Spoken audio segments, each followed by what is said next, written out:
না না অঙ্কিতা, এসব কথা বলো না। আমি এসব কথা শুনতে চাই না। আমি বলি কি, তুমি না জাম্বুকে তোমার মতন করে তৈরি করে নাও। দেখো, ও তো আমার কথা কোনোদিনই শোনেনি, কোনোদিন আমাকে মানেনি, কিন্তু ও তোমার কথা শুনে, তোমার কথা মানেও। আমি জানি তুমি পারবে ওকে তৈরি করে নিতে, তোমার খুব একটা অসুবিধা হবে না। ছোটবেলা থেকেই জাম্বু একটু অন্যরকম। আমি ভাবতাম বড় হলে বোধহয় ঠিক হয়ে যাবে। ও তো পড়াশোনায় খুব ভালো ছিল, পড়াশোনা নিয়েই থাকতো। আমি ভাবতাম ও পড়াশোনা নিয়ে থাকতে চায়, ওইসব নিয়ে বেশি ভাবে, সংসারের সব খুঁটিনাটি ব্যাপারে ও নিজেকে জড়াতে চায় না। কিন্তু সংসারের ব্যাপারে নিজেকে না জড়ানোটা যে ও স্বার্থপরতা, এটা আমি সত্যিই বুঝতে পারিনি, জানো তো। আমি ভাবতেই পারিনি যে ও এরকম একটা মানুষ হবে। যাই হোক, আমি তো আমার প্রবলেমসের কথা তোমায় বলতেই আসিনি, আমি তো একটা অন্য কথা বলতে এসেছিলাম।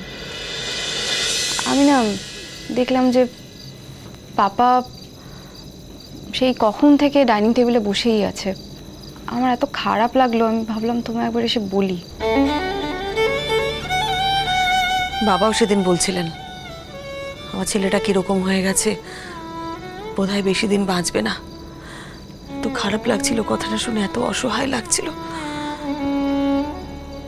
বাবা আজকে কিছু খাইনি জানো তো, কিচ্ছু খাইনি। সে কখন থেকে ওই একই জায়গায় বসেই আছে।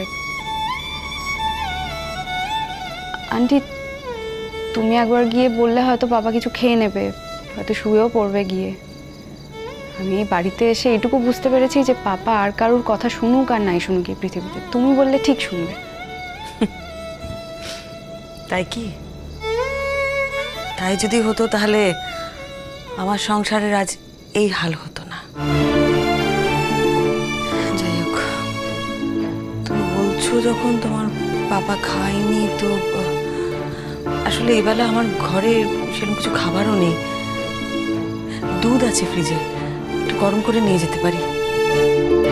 আগে তো তোমাদের পাপা রাত্রিরে এক গ্লাস গরম দুধ খেয়ে শুতো, ভালো ঘুম হবে বলে। এখন অবশ্য খায় কিনা জানি না, আমি একটু দুধ আর বিস্কুট নিয়ে যেতে পারি। দেখো ট্রাই করে।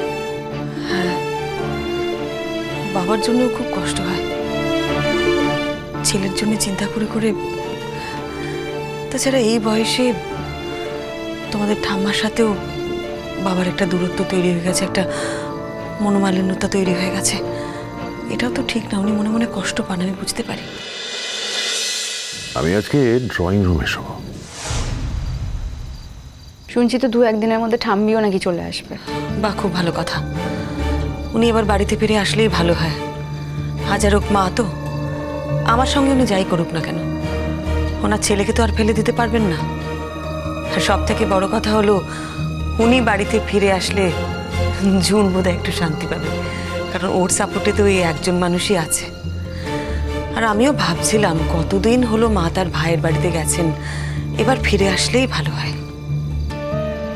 ঠিক আছে আন্টি, আমি তাহলে ঘুমোতে গেলাম। তুমি দেখো পাপাকে যদি কোনোভাবে খাও। হ্যাঁ, তুমি যাও, গিয়ে শুয়ে পড়ো লক্ষ্মী মেয়ে। তুমি আমাকে কথাটা বললে যখন, আমি দেখছি কি করা যায়। ঘুমিয়ে পড়লে তো চোখেই পড়তো না, আজকে জেগে আছি বলে সামহাউ জাস্ট চোখে পড়লো। আমি দেখছি, একটু গরম দুধ নিয়ে যাচ্ছি। ঠিক আছে, গুড নাইট আন্টি।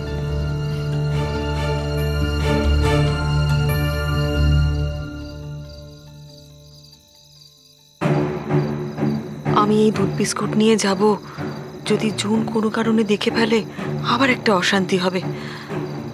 আমার আর ভালো লাগছে না ঠাকুর, তুমি আমাকে একটা উপায় বলে দাও। এবার কি সত্যি আমার এই বাড়ি ছেড়ে চলে যাবার সময় হয়েছে? বাবার যদি ইচ্ছে হয়, বাবা আমার সঙ্গে যাবেন। আর ওনার যদি মনে হয়নি এই বাড়ি ছেড়ে থাকতে পারবেন না, তাহলে মিঠু থেকে বলে বাবার এখানে দেখাশোনা করার সব ব্যবস্থা আমি করে দেবো। এইভাবে এই বাড়িতে থাকা আমার পক্ষে আর সম্ভব হচ্ছে না। কিন্তু আমার ছেলেমেয়েরা, ওরা নিজেদের বাড়ি ছেড়ে যাবে কেন? যাবে নিজেদের বাড়ি ছেড়ে, কোথায় বা যাবে? ঠাকুর, আমাকে একটা পথ বলে দাও, আমি কি করব? একটা পথ বলে দাও।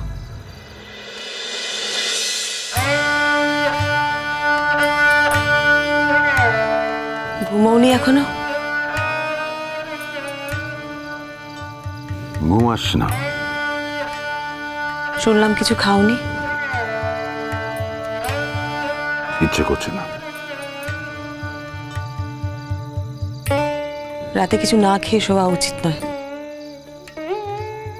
আমার ঘরে বিশেষ কিছু ছিল না, একটু দুধ ছিল, দুধ আর বিস্কুট নিয়ে এসেছি, খেয়ে নাও।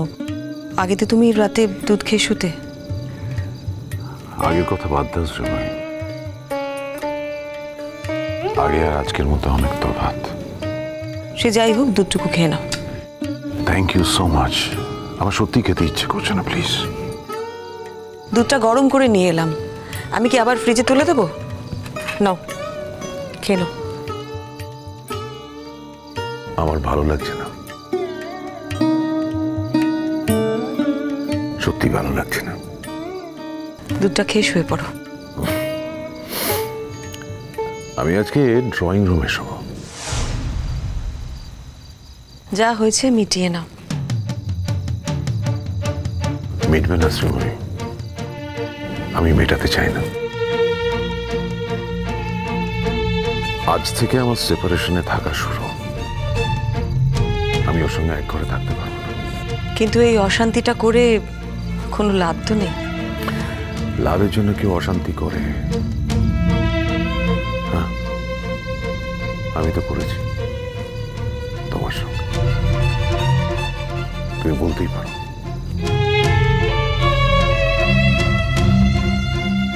এটা লাভ লোকসানের কথা নয় শ্রীময়ী।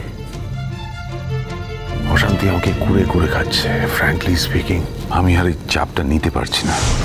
এখন এসব কথা ভাবার সময় নয়, দুধটুকু খেয়ে নাও। তুমি ওটা নিচে নামলে যে?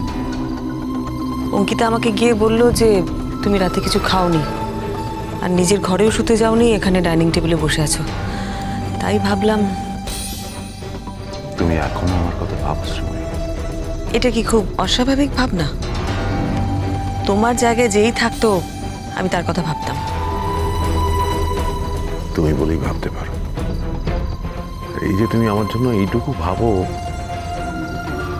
এটাই আমায় বাঁচিয়ে রাখতে সাহায্য করে। অনেস্টলি একটা আশার আলো দেখতে পাই আমি। সত্যি কথা বলতে আমার না আর বাঁচতে ইচ্ছে করে না। মনে হয় এই যে এত সমস্যা, এত কিছু, আমি যদি এখান থেকে চলে যাই তাহলে হয়তো সমস্ত সমস্যার মীমাংসা হয়ে যাবে। এই বোকা বোকা কথাগুলো দয়া করে বলা বন্ধ করো। এত স্বার্থপরের মতন কথা বলছো কেন? তোমার ছেলেরা হয়তো আজ বড় হয়ে গেছে, কিন্তু দিঠি সে কিন্তু এখনো ছোট আছে, সে কিন্তু এখনো জীবনে দাঁড়ায়নি। আমার মেয়ের প্রতি আমি আমার সব দায় দায়িত্ব পালন করছি বলে এমন নয় যে তুমি দিঠিকে মানসিক সাপোর্টটুকুনি পর্যন্ত দেবে না। তুমি তো জানো তোমায় কতটা ভালোবাসে। ওদের ভালোবাসার অধিকার আমার নেই। ওদের জন্য তুমি আছো। বাবা মা দুজনই, তুমি ওদের সামলে দিতে পারবে। তো কি করবে তুমি? আত্মহত্যা করবে? আত্মহত্যা? আত্মহত্যা করতে মনের জোর লাগে। আত্মহত্যা মহাপাপ। অত সাহস আমার নেই। তবু মনে হয় ঈশ্বর আছেন তো, উনি হয়তো ঠিক একটা উপায় বের করে দেবেন। হয়তো সেই উপায়টা এই পৃথিবী থেকে চিরনির্বাসন।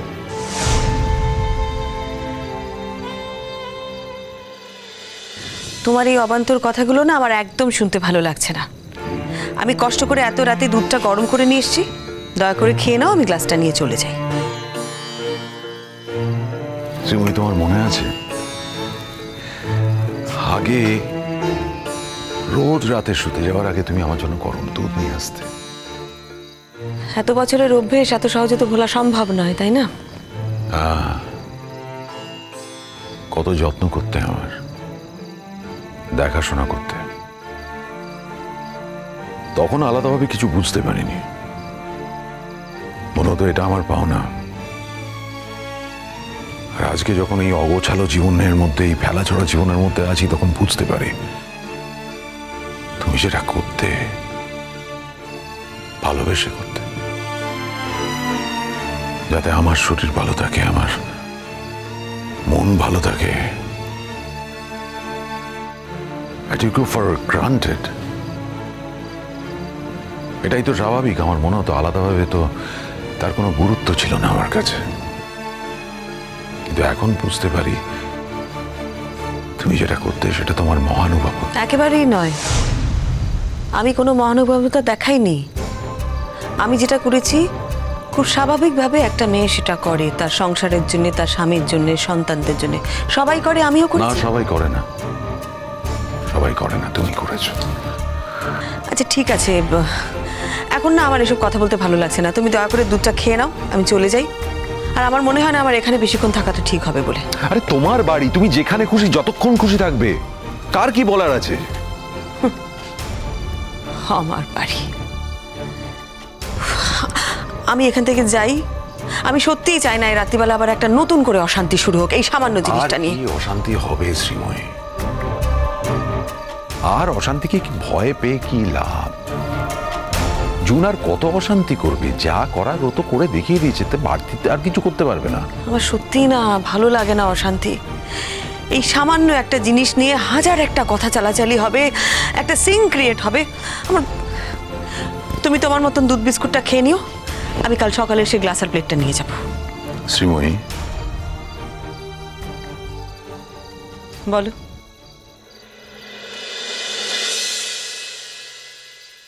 তুমি ভালো আছো?